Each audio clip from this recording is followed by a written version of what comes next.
नमस्कार। आज हम प्राकृतिक संसाधन जल के बारे में बातचीत करेंगे, अध्ययन करेंगे। सबसे पहले हम बात करते हैं जल का महत्व। जल प्रकृति से विरासत में मिला एक अमूल्य संसाधन है। यह भूतल पर पाए जाने वाले समस्त प्राणियों तथा पादपों के जीवन का आधार है, इसलिए जल को जीवन कहा गया है।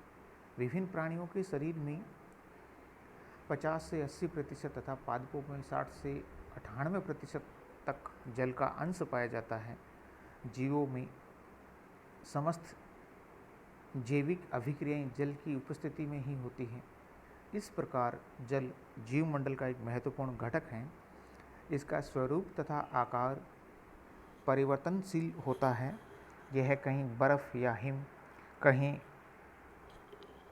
जलवाष्प, कहीं सामान्य जल के रूप में पाया जाता है, अर्थात विभिन्न रूपों में स्थल मंडल, जल मंडल तथा वायुमंडल में उपस्थित रहता है। सूर्य की उष्मा से विभिन्न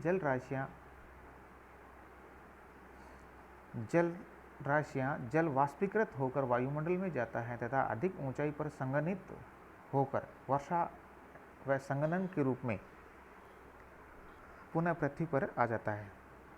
इस प्रकार जल का जो चक्र पूरा होता है उसे जलीय चक्र कहते हैं। अब हम बात करते हैं जल का उपयोग। दैनिक जीवन में जल का उपयोग कई तरह से होता है, जैसे सिंचाई में, औद्योगिक जल आपूर्ति में, घरेलू जल आपूर्ति में, मत्स्य जल परिवहन, जल विद्युत आदि। विश्व सिंचाई की बात करें तो हम विश्व जनसंख्या का बड़ा भाग कृषि पर निर्भर है। वर्षा का अभाव या कमी होने पर फसल उत्पादन के लिए खेतों को कृत्रिम ढंग से जल देने की क्रिया को सिंचाई कहते हैं। भारत जैसे मानसूनी जलवायु प्रदेश में सिंचाई का काफ़ी महत्व है। वर्षा की अनिश्चितता, असमान वितरण तथा वर्ष के कुछ माह तक सीमित होने के कारण कृषि की सिंचाई पर निर्भरता बढ़ जाती है। विश्व में जल का सर्वाधिक उपयोग कृषि कार्यों में होता है। नदी व बांधों से नहरें निकालकर अथवा कुओं व नलकूपों द्वारा सिंचाई की जाती है। औद्योगिक जल आपूर्ति, विभिन्न उद्योगों में जल का उपयोग बड़ी मात्रा में होता है। इसमें विभिन्न वस्त्र, रसायन, कागज आदि प्रमुख हैं। संयंत्रों को ठंडा करने के अतिरिक्त उत्पादन की विभिन्न प्रक्रियाओं में जल का भारी प्रयोग होता है। घरेलू आपूर्ति। कृषि व उद्योग के बाद जल का सर्वाधिक उपयोग घरेलू कार्यों में किया जाता है। पीने, नहाने, भोजन पकाने तथा साफ सफाई के लिए प्रतिदिन बड़ी मात्रा में जल की आवश्यकता होती है तथा मवेशी या घरेलू बगीचों के लिए भी जल की आवश्यकता होती है। निरंतर बढ़ती आबादी के कारण कुल जल उपभोग में घरेलू जल आपूर्ति का प्रतिशत बढ़ता जा रहा है। मत्स्य उद्योग। मछली विश्व समुदाय के भोजन का प्रमुख पदार्थों में सम्मिलित है। समुद्रों, नदियों, बांधों व तालाबों से बड़ी मात्रा में मछली पकड़ी जाती है। समुद्र तटीय देशों में मत्स्य उद्योग बहुत अधिक विकसित हुए हैं। जल परिवहन। महासागरों, झीलों, नदियों व नहरों का उपयोग नौ परिवहन के लिए किया जाता है।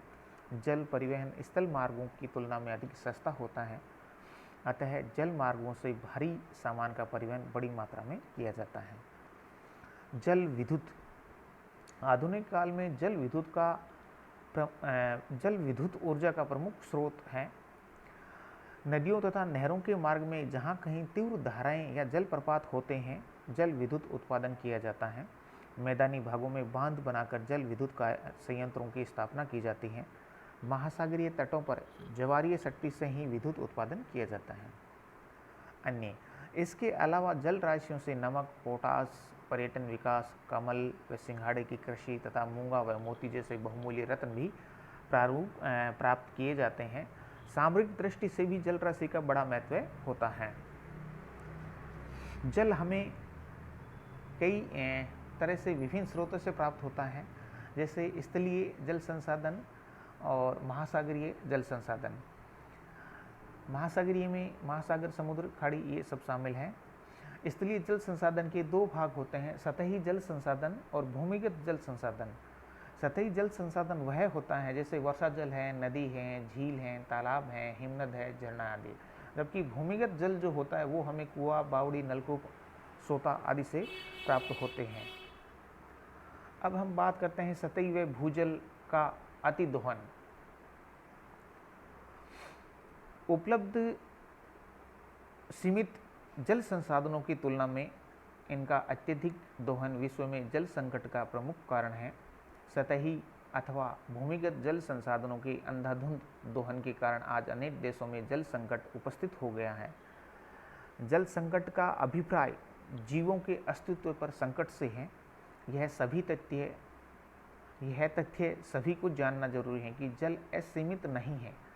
अति दोहन तथा घटते जल स्तर के प्रमुखतः कई निम्न प्रकार से कारण हैं, जैसे बढ़ती जनसंख्या। जल के अत्यधिक दोहन का एक प्रमुख कारण विश्व जनसंख्या की तीव्र गति से बढ़ती वृद्धि। बढ़ती जनसंख्या के लिए पीने के अतिरिक्त कृषि विस्तार हेतु भी जल की आवश्यकता होती है। तीव्र नगरीकरण। नगरों में जनसंख्या का अत्यधिक जमाव जल संकट का एक प्रमुख कारण है। छोटे से भूभाग पर विशाल जन समूह के संकेंद्रण से जल संसाधन की कमी होना स्वाभाविक है। विश्व में 20 ऐसे महानगरीय क्षेत्र हैं जिनकी जनसंख्या 1 करोड़ से अधिक है। अनेक देशों की कुल जनसंख्या भी 1 करोड़ नहीं है। पक्की सड़कें व निर्मित क्षेत्र अधिक होने के कारण नगरीय क्षेत्रों में भूजल के दोहन की तुलना में पुनर्भरण बहुत कम हो पाता है। इसी कारण अधिकांश नगरों का भूजल स्तर तेजी से घट रहा है। कृषि पद्धति। जल की उपलब्धता के अनुरूप कृषि पद्धति तथा फसलों का चयन नहीं करने के कारण जल संकट उत्पन्न हो जाता है। वर्षा का औसत कम होने तथा भूजल स्तर के गिरने के उपरांत भी अधिक जल की आवश्यकता वाली फसलों को बोने से स्थिति और खराब हो जाती है। उद्योग। कम वर्षा वाले क्षेत्रों में अधिक जल की आवश्यकता वाले उद्योगों की स्थापना से जल संकट बढ़ता है। पेयजल की किल्लत वाले नगरीय क्षेत्रों में जल की अधिक आवश्यकता वाली औद्योगिक इकाइयों के संकेंद्रण से जलाभाव की समस्या भयावह हो गई है। राजस्थान में सिंथेटिक वस्त्र नगरी के रूप में प्रसिद्ध भीलवाड़ा में जल संकट का प्रमुख कारण अनेक प्रोसेस हाउस होने की स्थापना होना है। भूजल का अधिक दोहन। भूजल के दोहन पर कोई नियंत्रण न होने के कारण सामान्यतः इसका अति उपयोग होता है। इससे भूजल स्रोत शीघ्र सूखने लगते हैं। कृषि व उद्योग क्षेत्र में भूजल के अत्यधिक दोहन के कारण देश के अनेक भागों में भूजल स्तर पर अत्यधिक गिरावट होती है। इस समय 70% से अधिक जनसंख्या घरेलू आवश्यकताओं के लिए भूजल उपयोग करती है। जीवन शैली। प्रकृति के विमुख आधुनिक जीवन शैली में पानी के अधिक उपयोग अथवा दुरुपयोग ने पानी का कृत्रिम अभाव उत्पन्न किया है। यह एक सामान्य तथ्य है कि जो वस्तु आसानी से उपलब्ध हो जाती है उससे अधिक महत्व नहीं मिलता है। निम्न दर। जन स्वास्थ्य अभियांत्रिकी विभाग तथा स्थानीय प्रशासन द्वारा आम जनता को लागत की तुलना में बहुत ही कम दर पर जल आपूर्ति की जाती है।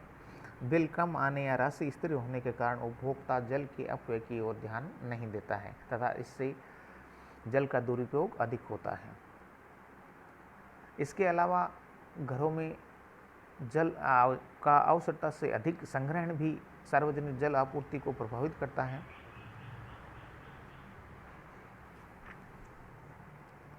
जल के अतिदोहन के दुष्परिणाम।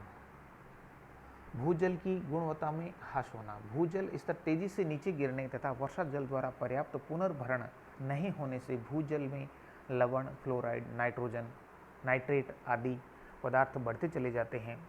इससे जल की गुणवत्ता बहुत कम रह जाती है। स्वास्थ्य मानकों पर खरा नहीं होने के उपरांत भी निरंतर ऐसे जल के प्रयोग से पादप व प्राणी रोगग्रस्त होते हैं। पेयजल की बढ़ती समस्या। भूपृष्ठ पर सतही जल संसाधनों का असमान वितरण होने के कारण जनसंख्या का बड़ा भूभाग भूजल पर निर्भर है। लगातार गिरते भूजल स्तर से जल संकट गहराता जा रहा है। फसल प्रतिरूप में परिवर्तन तथा उत्पादन में ह्रास। जल संकट के कारण सिंचाई के लिए पर्याप्त जल उपलब्ध नहीं होने के कारण किसानों द्वारा खेतों में पर्याप्त बुआई नहीं की जाती है, जिससे फसल उत्पादन में कमी आ जाती है। वित्तीय भार में वृद्धि। जल संकट की स्थिति में जलापूर्ति करना शासन की सर्वोच्च प्राथमिकता हो जाती है। अत्यधिक दूरी से ट्रेनें, टैंकरों द्वारा जल मंगवाने पर बड़ी राशि व्यय करनी पड़ती है। इससे विकास के कार्य अवरुद्ध हो जाते हैं। मरुस्थलीकरण। भूजल स्तर के निरंतर घटने तथा प्रदूषित होने से मृदा में नमी घट जाती है एवं वनस्पति आवरण नष्ट हो जाता है। वनस्पति के अभाव में मृदा अपरदन बढ़ता है तथा मरुस्थलीकरण की प्रक्रिया तीव्र होती है। बोरवेल दुर्घटनाएं। निरंतर गिरते भूजल स्तर के कारण बोरवेल छिद्रण की संख्या बढ़ती जा रही है। छिद्रण के समय काफ़ी गहराई पर भी जल नहीं निकलने पर बोरवेल के गड्ढों को खुला छोड़ दिया जाता है, जिसमें बच्चों के गिर जाने के हादसे अक्सर होते रहते हैं। जैव विविधता का ह्रास। जल संकट की स्थिति में पादपों का तथा प्राणियों का जीवन संकट में पड़ जाता है। प्यास के कारण वन्य प्राणियों या तो स्थानांतरित हो जाते हैं या दम तोड़ देते हैं। छोटे पौधे शीघ्र नष्ट हो जाते हैं। जल के अतिदोहन से उत्पन्न होने वाली अनेक समस्याओं का समाधान जल का नियंत्रित दोहन करने के साथ ही जल संरक्षण के लिए विभिन्न उपाय अपनाने चाहिए। जैसे बांध का निर्माण करना। बांध का निर्माण करके जल को इकट्ठा किया जा सकता है और उनको लंबे समय तक सिंचाई, पेयजल आदि में उपयोग में लिया जा सकता है। इसके अलावा बांध का जो इकट्ठा किया हुआ जो जलाराशि है उससे जल विद्युत भी उत्पन्न किया जा सकता है। जल का नहरों के द्वारा उपयोग करना। नहरों के द्वारा जल का जो उपयोग किया जाता है उनको एक जगह इकट्ठा करके यदि हम बूंद बूंद सिंचाई पद्धति का उपयोग किया जाए तो जल को सिंचाई में कम से कम पानी में अधिक फसलें उत्पादन किया जा सकता है।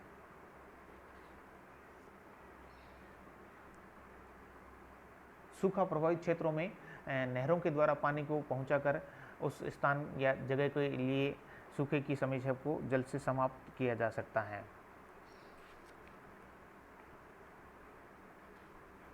धन्यवाद।